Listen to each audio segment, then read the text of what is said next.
Where's Senator Gaynor?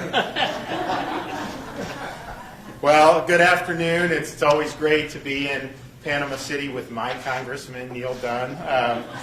And I also want to thank some folks we have. We have Nick Hall, who's a lieutenant with the Bay County Sheriff's Office. He's going to be talking. Amanda Watson, also the Director for Assisted Living Facilities. She's going to say some stuff. I want to thank Sandon Speeding, the health officer here in Bay County. And I also want to thank everyone for coming. We've now done, in the state of Florida, since we set up our monoclonal antibody sites, we've done over 30,000 treatments for Floridians throughout the state of Florida. So we have 21 sites, including one here in Bay County. We've done close to 1,000 treatments here in Bay County since we established that site. And so we've been able to do it with 21 sites. We're doing probably about 4,000 treatments a day statewide. We're certainly happy with the results that we've seen. I think a lot of the folks, and you'll hear from some folks who have had the treatment, people say very highly about it. We were in Jacksonville earlier today. We had a woman who was really, really sick with COVID. Her mom saw one of my press conferences and said, you should go to this site in Jacksonville and get this treatment.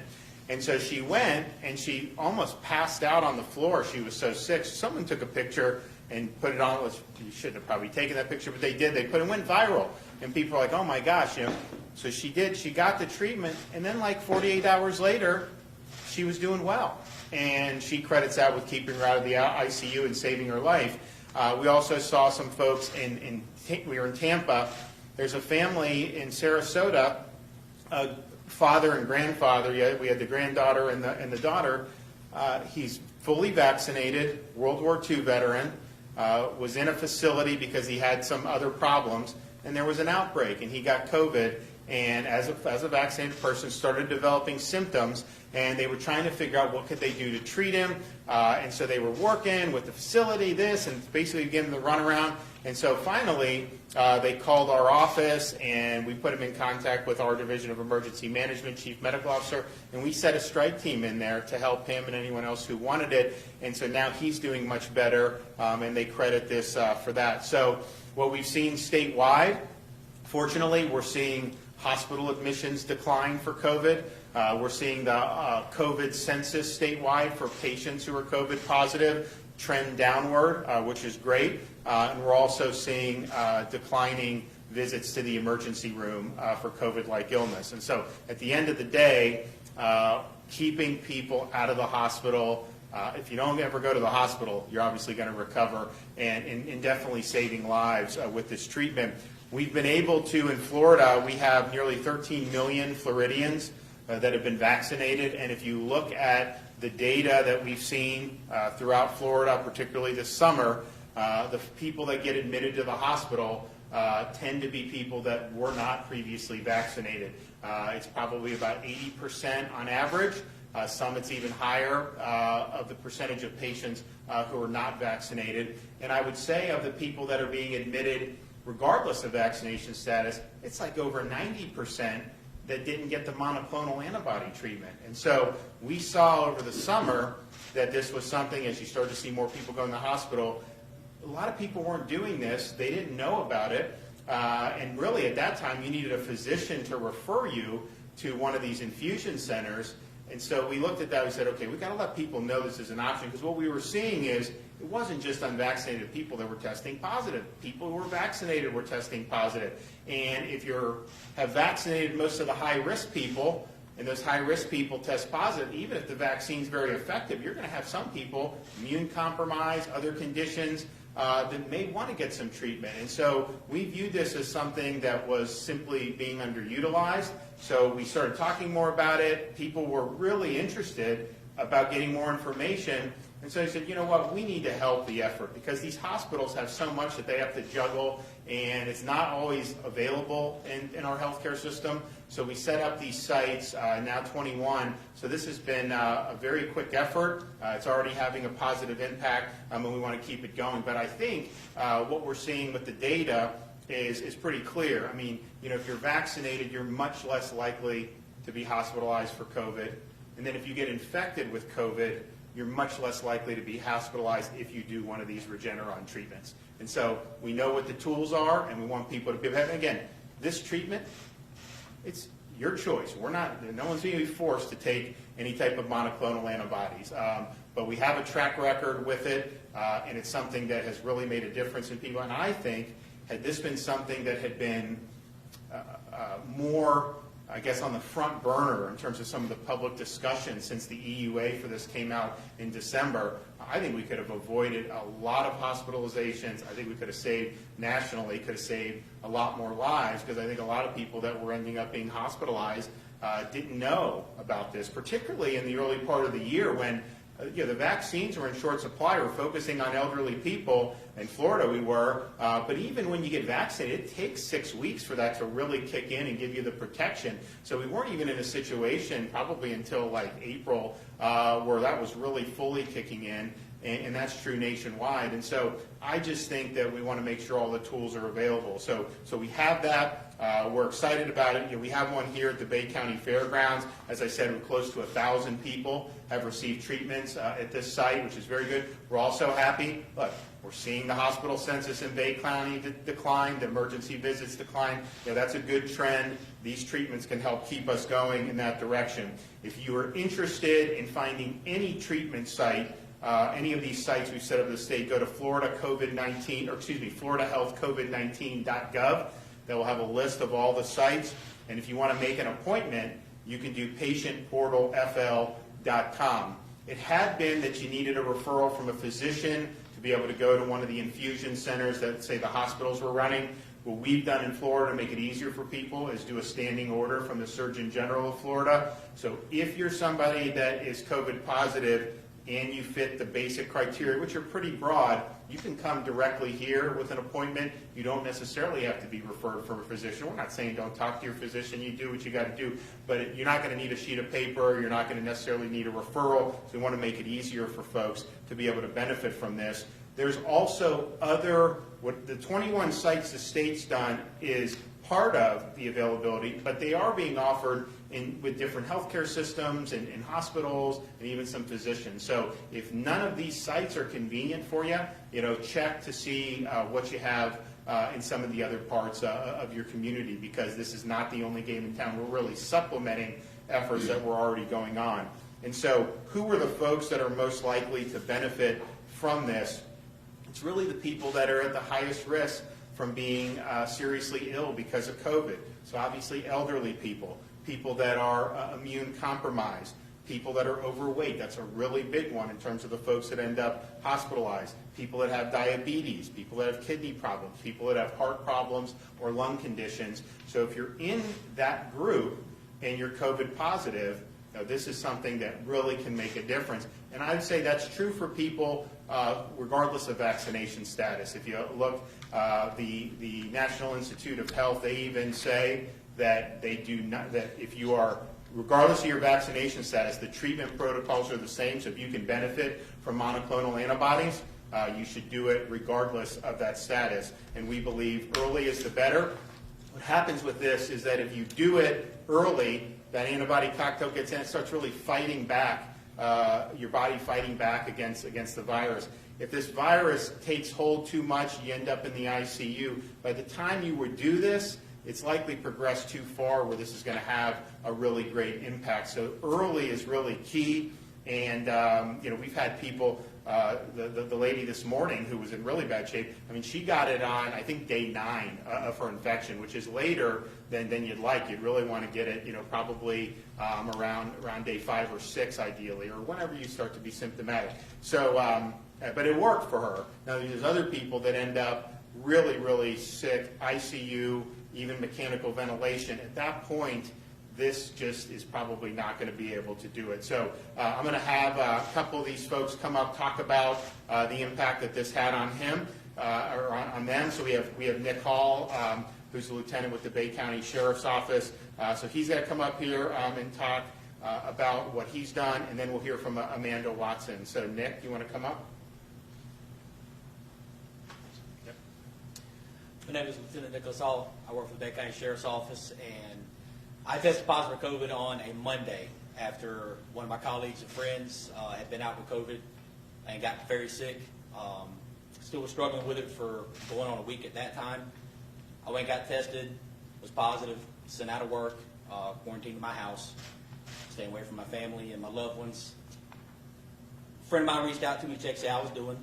He was aware of the Regeneron treatment that I had never heard of. Told me, look, as soon as you start feeling bad, because at that time I felt okay, call me, because you need to get this and get it quick. Come Wednesday, I started feeling a little worse. On Thursday, I started doing my first little bit of physical activity and realized how bad I was by how tired I got just hanging a TV.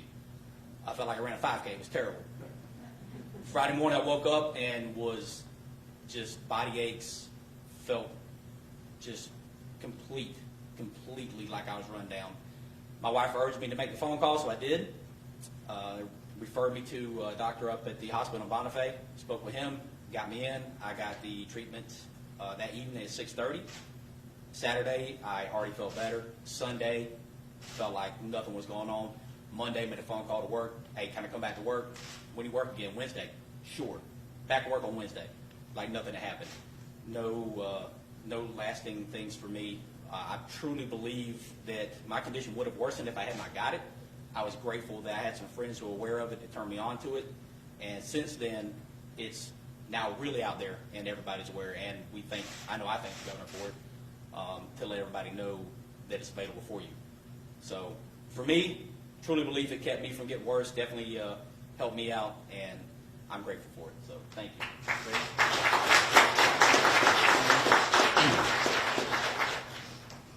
So I'm Amanda Watson. I am the Director of Operations for Veritas Care and oversee 5 Florida communities that are assisted living. So as the positivity rate in the counties are at a 10% increase, then we have to all be tested. So that's why I was tested on a Tuesday. Thursday morning, I felt a little odd. Sure enough, Thursday night, my results were positive. By day 4, I felt like I was knocking on death's door. I knew I had to stay active and stay busy to try to push through it. I went out to the mailbox, couldn't hardly make it back. I knew then, okay, this is serious. So the next day, contacted my primary on day 7, was given the monoclonal infusion, and by Saturday, that was on Thursday, on Saturday, I felt 100% better. I could go out to the mailbox, even took the kids and did their school shopping Saturday. So it was definitely a game changer. Since then, I've had several people reach out to me, hey, what did you do? What did you do? Recommended it. Dave had it and have had great results as well. There is no doubt that if I would not have had that infusion whenever I did it, that I was headed right on into the hospital with pneumonia. The shortness of breath was real. So it was definitely a game changer. Great. Thank you. I want to thank Governor DeSantis once again for aggressively deploying this therapy in Florida ahead of everybody else. This sign says it all. Early treatment. If you had any symptoms, this is me being doctor by contract, any symptoms and you test positive, go get the monoclonal antibody treatment. It's just that simple. Earlier is much, much better. And the reason we have it so available in the state of Florida is standing right over here. Thank you very much, Governor. Thank you. Appreciate it.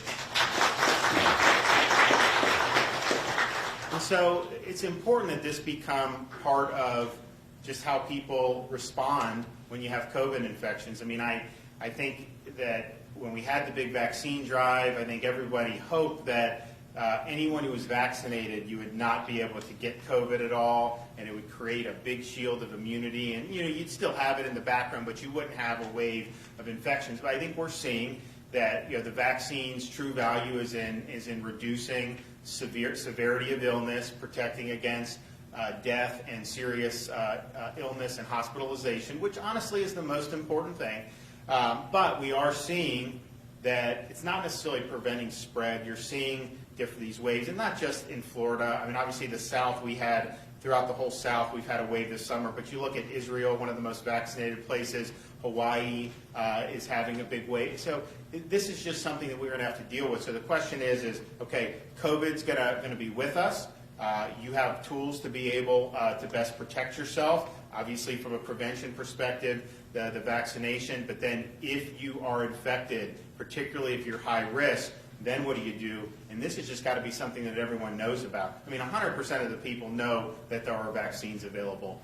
I bet you less than 25% of the people in Florida a month ago knew about monoclonal antibody, and maybe even less than that. Now we're starting to really get more people to understand that this is a possibility for them.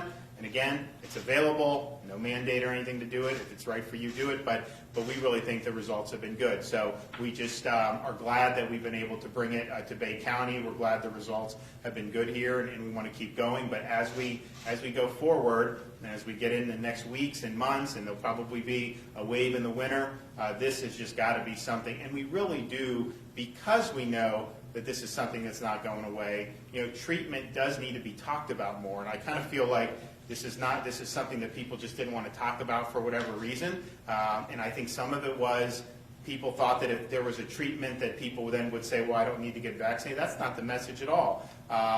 This is in addition to that, but you got to tell people what their options are. And if you have something like the monoclonal, this Regeneron, you know, that's very good. We also have one by GlaxoSmithKline that's come out more recently that is also super effective. Now, that is not what we're using because we're taking this from the federal government. The federal government's already paid for this. This does not cost the patient any money, what we're doing in our clinics. And so don't let anyone tell you have to pay $2,000. That's just totally false. The GlaxoSmithKline one is very effective against the Delta variant as well. That's a traditional infusion. I don't think that's been approved for shots yet. The shots are easier to administer because the infusion, you got to be in the chair for a while. So we like to have the ability to do it subcutaneously. Nevertheless, that I think is going to start to be used more and more. It's not used that much that we can tell throughout Florida yet, but I think it will be. And I think the way it is, you know, that is a little bit more quote expensive, but I think between some of the federal rebates, some of these other things, most of the patients can get it, you know, without very much damage, which is good. So we're looking at that, and obviously we will let people know if that something is a viable option. Maybe not on our sites, but with our private health system. So thanks for everyone's hard work here. We're glad things, you know, are starting to move in the right direction, and we're going to keep doing this to keep more and more people out of the hospital. All right, I can take a question or two before I leave. You guys got anything? Yeah, I got something. So unfortunately this summer our state did see some unsettling numbers in regards to daily number of cases and records. Moving forward, what are you going to do to help combat that and make sure we never hit that peak again? So it's a good question. So if you look this summer, every single state had higher cases than they did last year at the same time. And you think about, okay, we have all these people that have natural immunity through infection, which is real, and which people do need to acknowledge.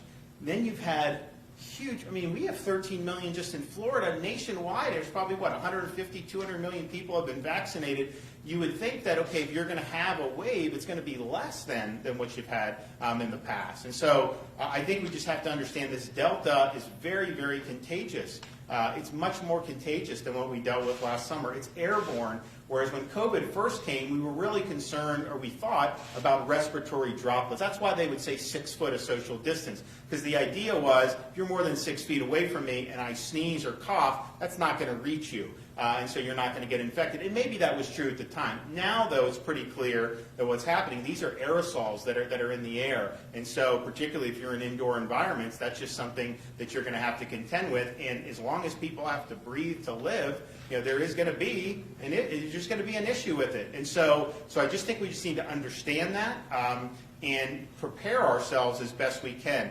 The vaccines don't stop cases, unfortunately, but they will keep you out of the hospital most likely. And if you look at the mortality for people that have been vaccinated this summer, we have had some, but it's very low. And particularly when you consider the people most at risk of mortality from COVID, 50 and above, we have like almost 85% of them are vaccinated. And so really it's that 15% over 50 who aren't vaccinated that are accounting for a disproportionate amount of the mortality. And so that's just something that's just what the facts are. So we know what the tools are. And I think the fact, I mean, you never want to go through this, obviously, but I think the fact that people, I think now understand, I think there was a belief, I never said this, but I think there was a hope from some people that because we had the vaccines that this would kind of peter out once everybody or a lot of people got vaccinated. In fact, there were some in D.C. that said if you just had 50% vaccination, you wouldn't see any more waves. Well, that obviously isn't true because we're seeing that in different places. So that's just what we're dealing with,